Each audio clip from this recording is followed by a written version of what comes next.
Hello and welcome to e-DIRAP interviews. This is the first in our country profile series where we'll be exploring the changes and advancements in the use of information and communication technologies for development in different countries of the Asia Pacific. Joining us today is Keisuke Kamimura, Executive Research Fellow and Associate Professor at the Center for Global Communications, or GLOCOM, in Japan.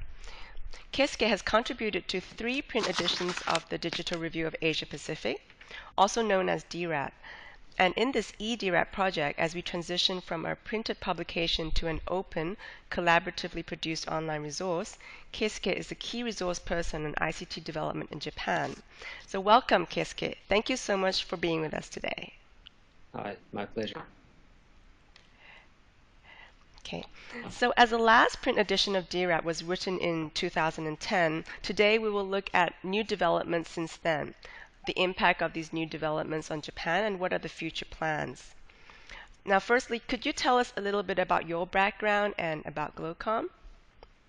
Yes, my name is Keisuke Kamimura. I'm Executive Research Fellow and Associate Professor at GLOCOM, and my research, I am doing research on various ICT-related issues, particularly broadband policy, ICT policy, and the digital divide from particularly linguistic point of view. But or GLOCOM more precisely, GLOCOM is engaged in various recommendation for national ICT policy building. So I do not only research, but also do some sort of advocacy or that kind of work as well. Okay, thank you. So I'd like to now focus on some of the changes and new development in Japan in the area of ICT for development. Could you tell us about any policy changes related to ICT and ICT for development since 2010? And what have been the key triggers or motivation for these changes? Yes. Since the last edition of the Digital Review was published, we had a change of government. The Democratic Party took government, but they lost the office last year. So in a way, during the democratic government, national ICT policy was not developed. Smaller pieces were developed like National Strategy for Open Data, or smaller policy issues were mentioned. But after 3 years, the current government, Liberal Democrats, are reviewing the national strategy for ICT development, and they just released a draft policy paper last week. Now GLOCOM is reviewing the document in details. And one of the concerns we have in the Japanese ICT policy context is ICT. We have the infrastructure nationwide, like 100 megabit per second optical fiber network, but infrastructure has not turned to social or societal values yet. So we are reviewing the policy from the viewpoint how we can make the best social and societal value out of the infrastructure. So that's one of the backgrounds of our current policy making dialogue here in Japan.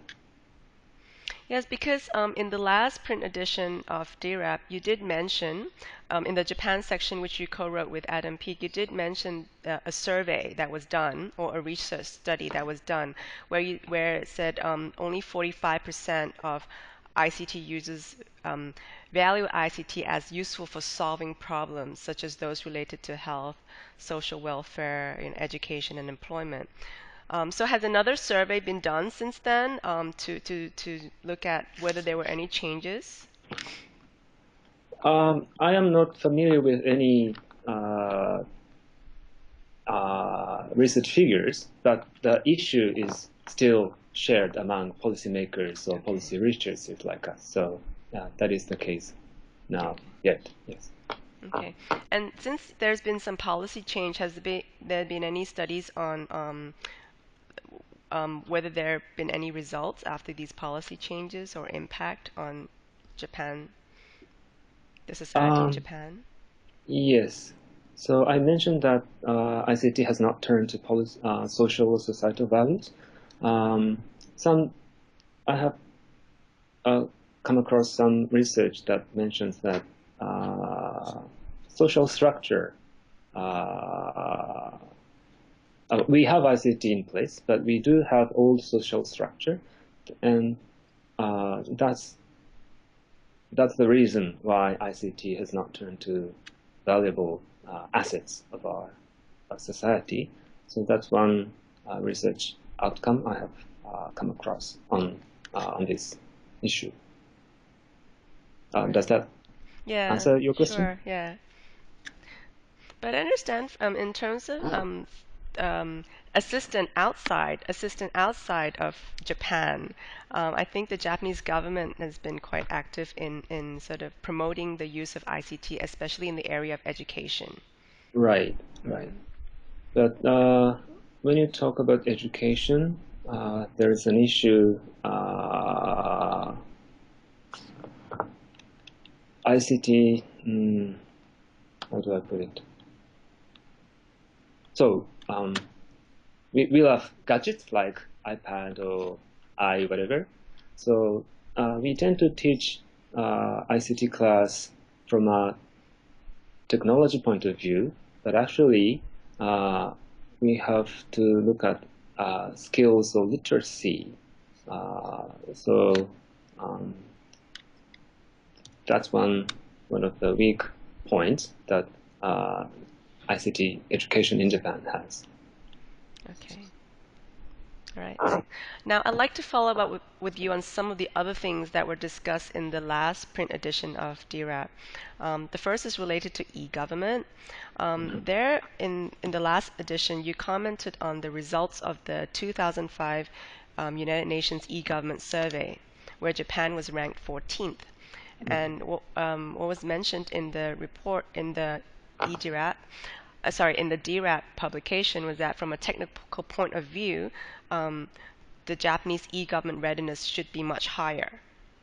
Right? And now in the latest UN e-government survey of 2012, Japan's ranking moved down to 18th place. So what is your assessment of e-government and e-governance in Japan? I think one of the reasons is that we do not have a national electronic identity management system or electronic ID nationwide.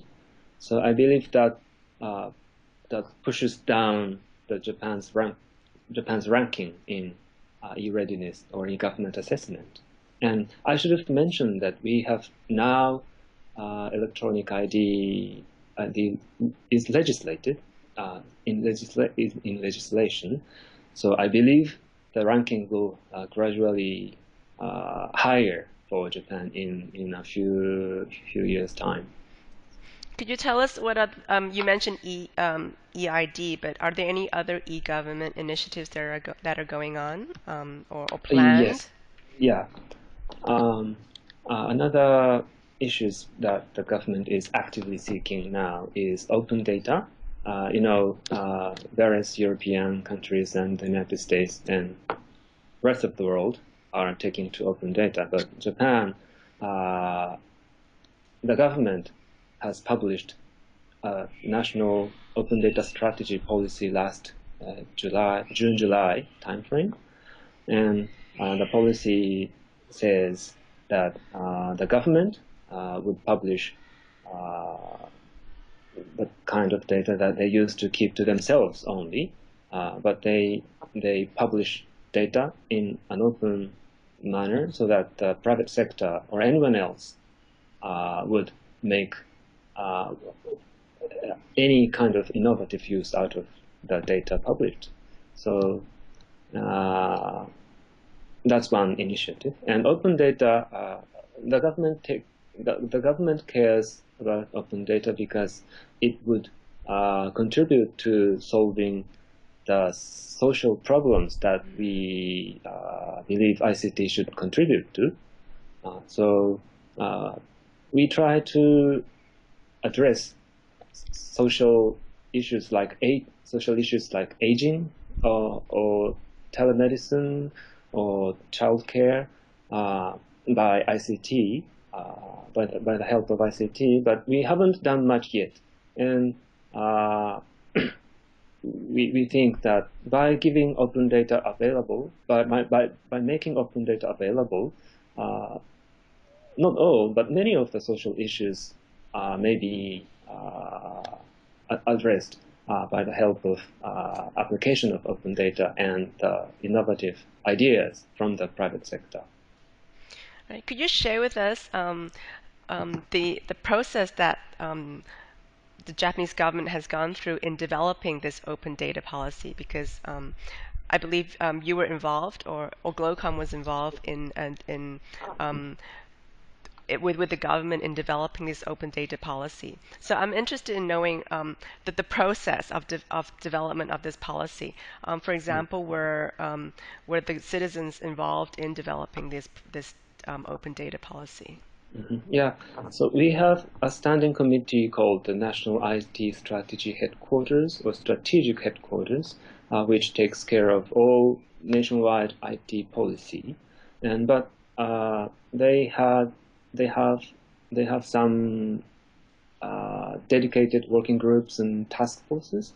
And one of my colleagues was appointed as member for the task force for electronic government or electronic government reform. And we did a survey on open data in selected European countries and the US a few years ago. And my colleague, based on the outcome, my colleague made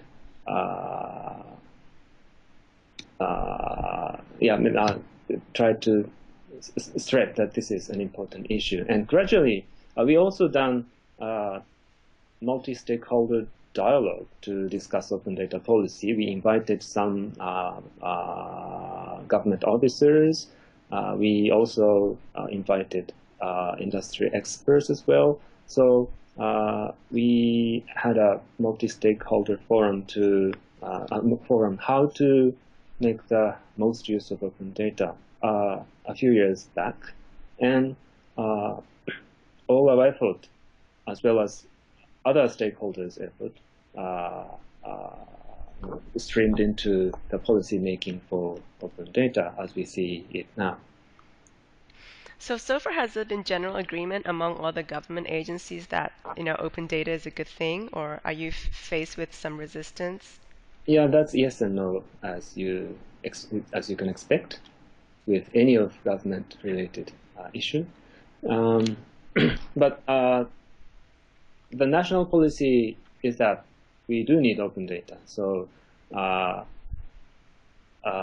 ministries or departments can only reject case by case basis. So basically, they have to commit making data available. But to make coordination more effective, the government appointed government CIO, Government Chief Information Officer, just this April. The position is mandated to coordinate all open data or other open government, e-government efforts government-wide. So traditionally, ministries or departments tend to refuse or sort of sabotage against the national policy. But now the CIO has responsible and authority to coordinate across government. So we are in a much better position now, I would say. Are there any dates on when this open data portal will be launched? Dates?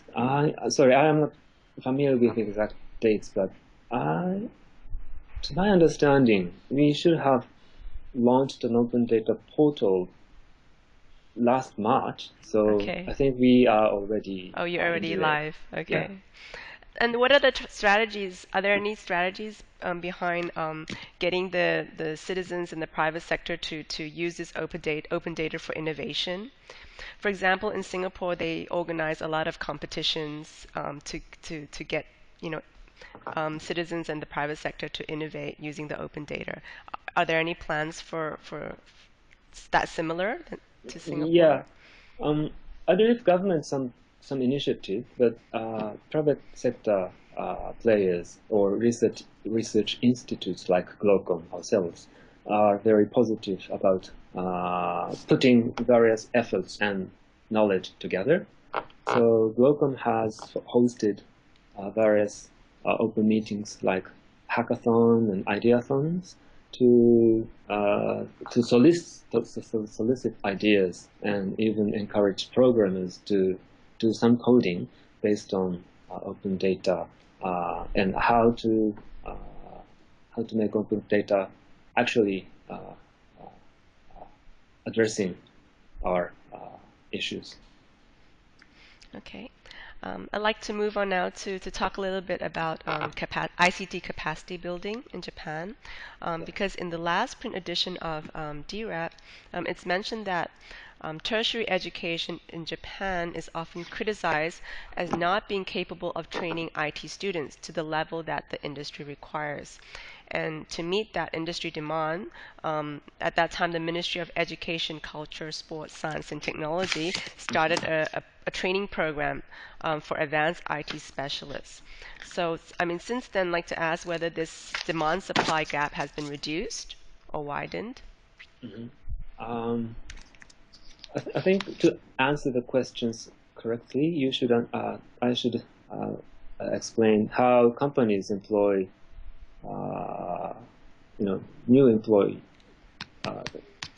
new guys. So in Japan, in Japanese context, Japanese companies do not expect university graduates have much ICT skills or any kind of skills that they need to fully join the company. So they believed, the company believed that they should train freshmen or freshwomen from scratch. So there is a gap, but companies do not expect much from university education in ICT training or any kind of education. So there's a gap between college university education and business demand in any area of business. But yes, there is a gap between there is a gap of Demand supply gap. Yes. And the program I mentioned in the DIRAP in the last issue was a very small scale pilot program. So even they were successful, I don't think there has been much impact on the wider tertiary ICT education. Okay. But so again, we have ICT infrastructure or geeky technologies in place, but the question is how we can make them take to actual social and societal problems. So I think ICT education should have to look at technology as well as more societal and social aspects. So they need to learn, how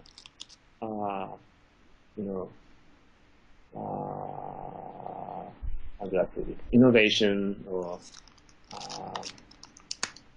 idea making methods or something like that. Okay. It's really exciting to hear of your experience and your insight in the area of policy development and e-governance. I'm interested to hear if there are any particular trends that you are observing in ICT for development in Japan, particularly in the next 12 months or so. So Japan is a moderately developed country now, so we have different development aspects here. One issue we are concerned about is caretaking for the elderly people. And another area is regional and remote areas, smaller islands in the Pacific Ocean, so territories like that. So those two areas are big concerns. So ICT for development would ICT develop in Japanese policy context mean that aging and regional and remote areas. So that there would I would expect there would be something taking place in the next 12 months. Excellent. Those two segments, yes. Okay, thanks.